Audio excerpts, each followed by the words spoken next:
Tim, I'm just curious about the sort of the off-season review of the past season and what you guys want to carry forward in the new season.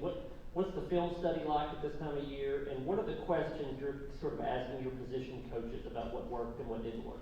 Yeah, honestly, we're really just deep diving into it. We kind of started Monday, I guess. Really going back through our cut ups. You try to evaluate obviously all the things you thought you did well. Where are the liabilities? Where do we need to get better at? And it's obviously it was a lot of great things that went on. You don't win 11 games without doing a lot of things right. But for us to continue to move the needle, there's some things we obviously got to get better at. So, we evaluate the personnel based on what we had last year. Now we start to look at the personnel we got in right now.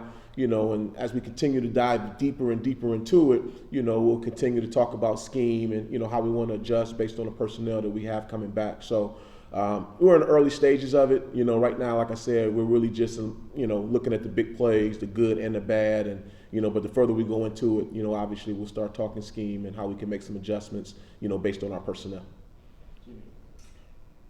Coach, I was the Philadelphia Eagles. They had set an NFL record for sacks or close to it, and they did it mainly with a four-man rush. How important is it for you to be able to get pressure on the quarterback with a four-man rush and making your defense efficient? Yeah, I think it's everything. You've everywhere I've been, we've had great success at rushing for. To be quite honest with you, and the Eagles obviously I haven't seen a lot of NFL football this year, but you definitely have heard. So we would love to be able to do that. We think we've made some strides, but we also understand there's a lot of work yet to be done. We feel like we're recruiting at a higher level, and we got some young guys that are coming in here that we hope will be able to help us transition to being able to be even more efficient with our four-man packages. And I think we will be. But yeah, to be able to do that and do it at a high level, it just makes everybody else's job that much easier. Vince in Austin. Tim, looking at the guys on your roster in the secondary right now, almost everybody is above 6 feet tall. Is that a concerted effort for you to have length, not only in height, but arm length and everything that comes with that? Yeah, it's football. Bigger is better. Particularly when they can run and they're athletic. So, we really have a model. That we work toward. And obviously we feel like we're starting to address some of those needs, and it's starting to shape into what we're really looking for, so to speak. Particularly in this league, the wideouts are so big, fast, and explosive. You want guys that are long and obviously can run. So, we're definitely getting bigger back there, and hopefully that'll continue to help us continue to grow back there as well. It's that time of year where all these players are spending time with the strength coach and putting on weight and that type of thing. If you walk through the halls or been in some meeting rooms the last week and a half where you're like, whoa, you look a little different than a month and a half ago. Yeah, they're young and eager, and you see some of the freshmen who only been on campus a short time, but you can already see their bodies starting to change a little bit, and it's great. I mean, this is the time that you grow your program. I mean, you really do, and Coach Schmidt does a great job down there with his staff at putting our guys through their paces and building that mental toughness that you need to be successful along with their bodies. So. Yeah, I do see a lot of bodies starting to change, and even some of the guys that have been here that are a little bit older, just in terms of their body composition starting to change. Some of the bigger guys getting a little bit leaner, and then obviously some of the older guys that need to get a little bit more bulk. The year two for them, you can kind of start to see it a little bit. Brent and Ryan. Yeah, Coach Banks, I know that it's still a month and a half till we start spring practice, but going into your third spring, it appears like you're going to be healthier than you have been in other springs. You're deeper. How different does this, even a month out, feel than maybe the last two off seasons have felt in terms of what your expectations are for spring? Yeah, well, it's exciting. We had a bunch of guys, particularly in the back end, that were beat up, going through spring last year. Just didn't have them. They were beat up in the fall for the most part before camp started.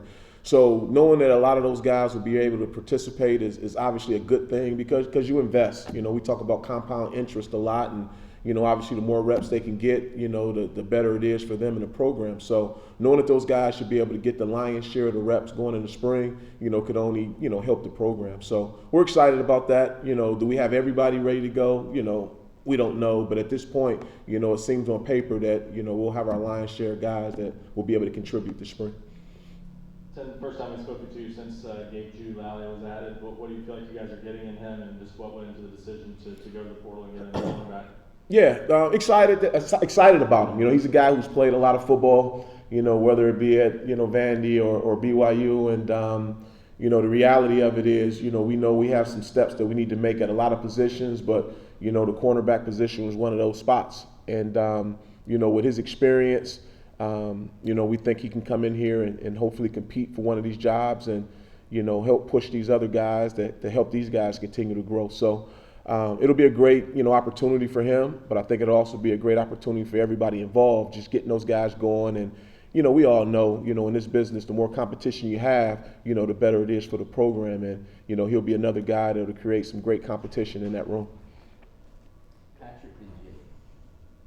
Coach, sticking me on the transfer team, Norman Lott, you guys brought, I think, a lot of people back on the defensive line. Adding him, what did you guys like about him? Yeah, just, again, another guy who's been in the battles, is played at a high level. And, for us, we talk about our D-line being the tip of the spear. So, we just felt like he was a guy that we thought could, again, come in and contribute right away and, create an environment in that room that's highly competitive. Because, again, the better you are up front, as we talked about, even, from a four-man pass rush or, just being stout against the run, we go as our front goes. And, he'll just be another guy that'll give us an opportunity to continue to grow up there. I know you said you hadn't done a deep dive into this, but I want to ask you about your run defense. I think it ended up second in the SEC. What were the keys to that, and also how much do you think depth contributed to that? Yeah, I think both things are true. It was obviously those guys did a tremendous job, and starting up front, with guys being able to control their gaps and being signed with our linebackers getting downhill. But the DBs as well. Like I tell guys all the time, the safeties are involved, as is the corner. So it was a collective effort. Philosophically, we wanted to do a great job that way and make sure we put guys in, predictable situations by eliminating the run game. And for the most part, we did a great job of that all season. So my hat's off to all of those guys. For us to continue to grow, though, we got to continue to get better at stopping the run, but, improving against the pass. That's just an area that we know we can improve on. And, we think obviously we'll be a lot healthier. We think that'll help. But as we talked about earlier, just being able to get home with four guys, was obviously, a situation that would help everybody, including the back end. Adam? You've been a coordinator in a number of different programs, a number of different conferences. How do you think you've changed, your philosophy has changed at Tennessee and in the SEC as opposed to before? And what's still a constant with you and your philosophy? I think you're constantly evolving, and it's not just conference, it's personnel. What do you have? And then obviously as you start to look at the conference, what are you seeing? Who are the coordinators you're going against? So I think to be able to survive in this profession, you got to always be growing. You got to be ready to adapt, based on conference, based on scheme, and based on players. So that's always been my philosophy. But at the core of it, again, you have to be able to take something away, and for us, it's always started with the run game. We want to do a great job of stopping the run, and putting guys in predictable throwing situations. And, once you can dictate the terms, it usually bodes well for us. And that's really at the core of who I am. Vince and Austin. Ask you about a new incoming transfer. What'd you like about Keenan Peely from BYU? Yeah, just, once again, he's played a lot of ball, but the leadership that he has, we had a chance to meet with him and communicate with him. Just an awesome guy, Obviously, we know he's a really good football player, but, just his leadership style and the way he carries himself.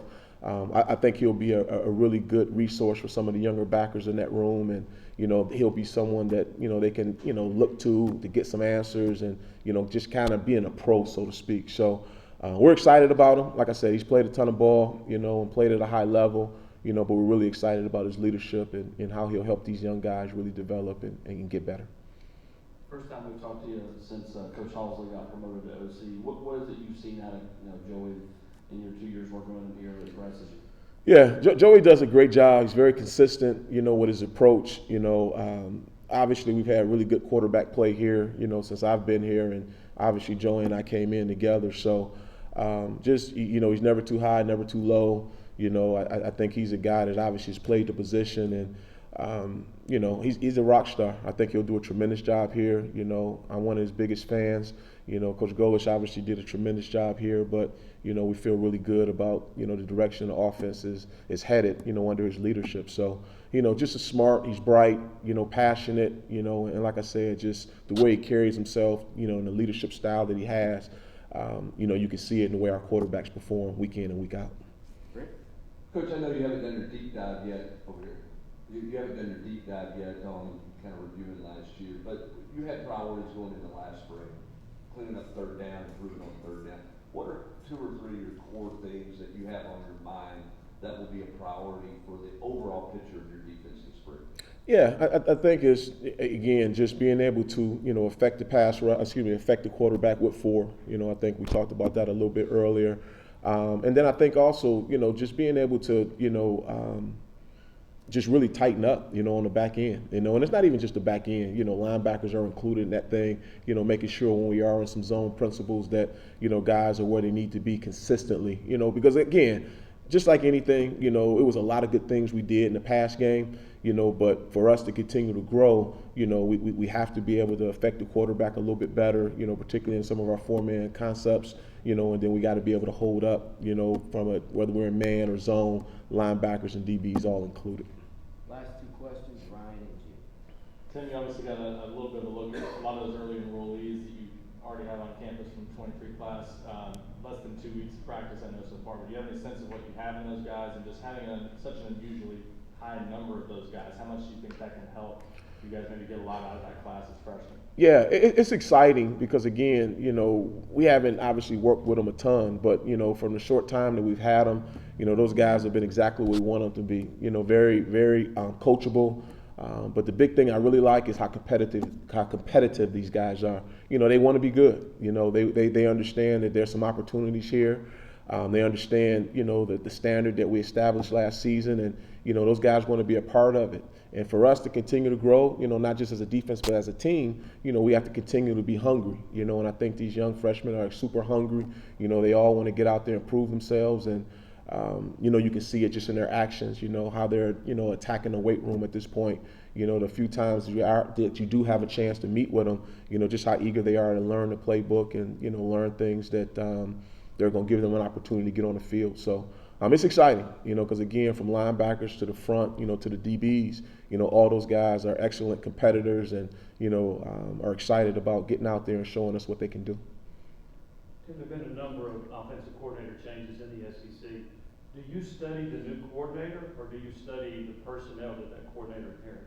Both? Yeah, to be honest, it's probably more schematically, you know, where they're coming from, you know, and then how much of a influence do you feel like the head coach has on what's going to be done, you know? So it kind of varies a little bit. You know, if the head coach is an offensive guy, you got to believe that they're not going to change much. You know, obviously, if it's a defensive guy, depending on where it is, you know, that offensive coordinator may have a little bit more to do with the scheme and, you know, how much they start to evolve. But will personnel play a factor? You know, I would think so. But overall, I think schematically, you try to look at what they've done at the previous places and, you know, try to prepare that way best you can.